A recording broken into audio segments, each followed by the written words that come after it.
It's the final days of model year end. All new Ram 1500 crew cabs, $5 grand off list, and 0% 60-month financing, plus an extra $500 trade assistance during the summer clearance event at NaplesHasIt.com. NaplesHasIt.com.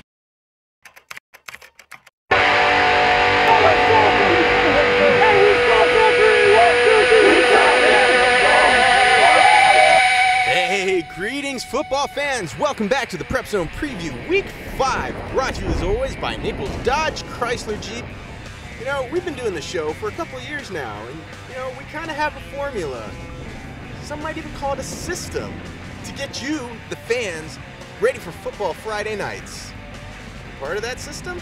We're going to start you off with John Weber with his breakdown. Think of it like Oklahoma drills for your brain. Hello, football fans. Coach Webb, week 5 of the high school football season. Can you believe we're halfway through the season? I told everybody last week, look out for the Greenies at home as they upset South Fort Myers last week. Lely, with 5 minutes to go in the game, have 2 opportunities to upset Dunbar. They come up short and get beat by a point. And that takes us into this week's games. Undefeated Dunbar travels to South. Both of these teams got question marks.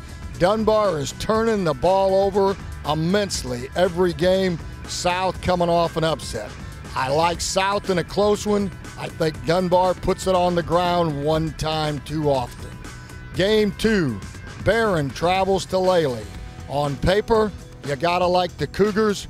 I'm taking the upset. I think Lely wins in an upset.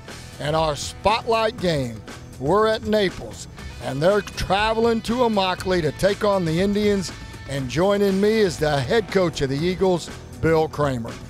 Coach Bill, typical season for you guys. You're winning. I know this is a club that you really like, but I'm going to take you back to week 1.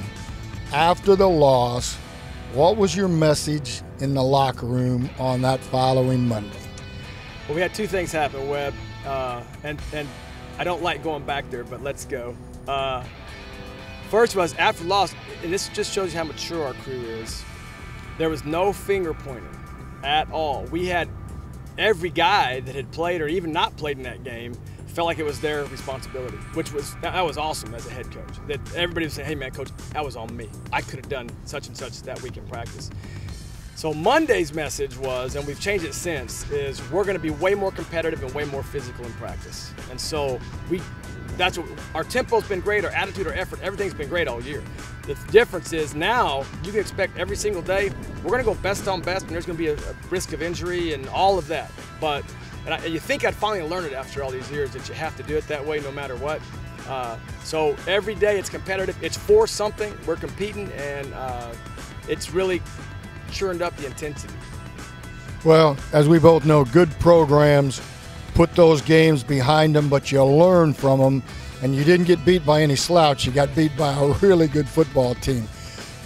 Coach, we know all the really good players that you've got on this club, but is there somebody or a couple of guys that have really surprised you in the way that they've played this year?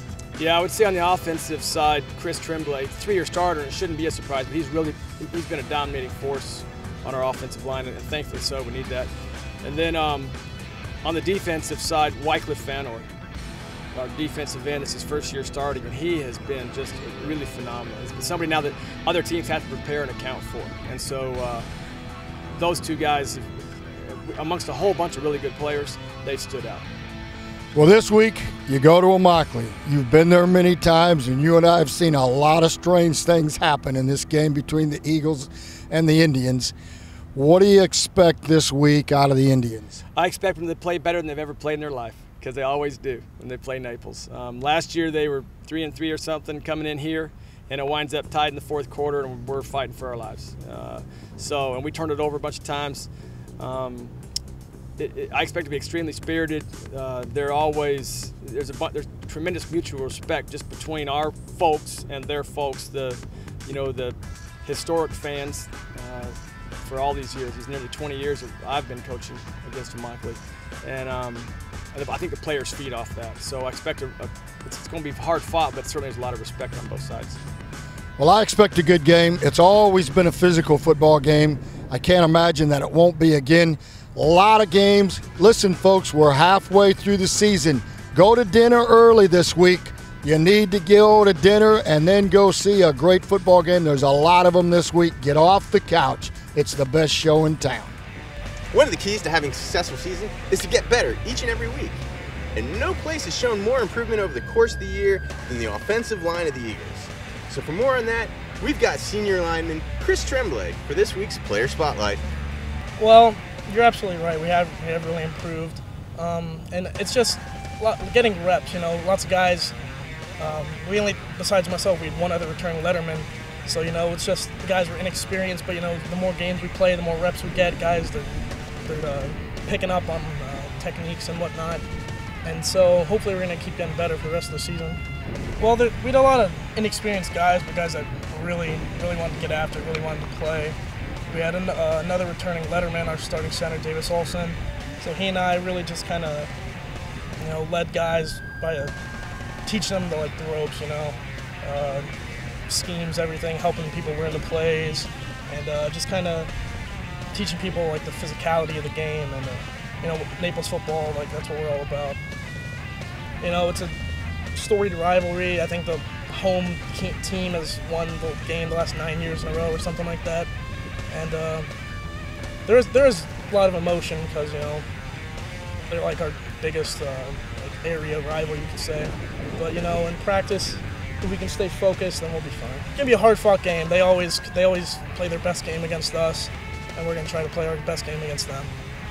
Hey, that does it for us. Thank you so much for tuning in. Don't forget to stay with PrepZone all week. We've got your news, notes, analysis, photos, videos, everything you could possibly ask to get you ready for this week in football.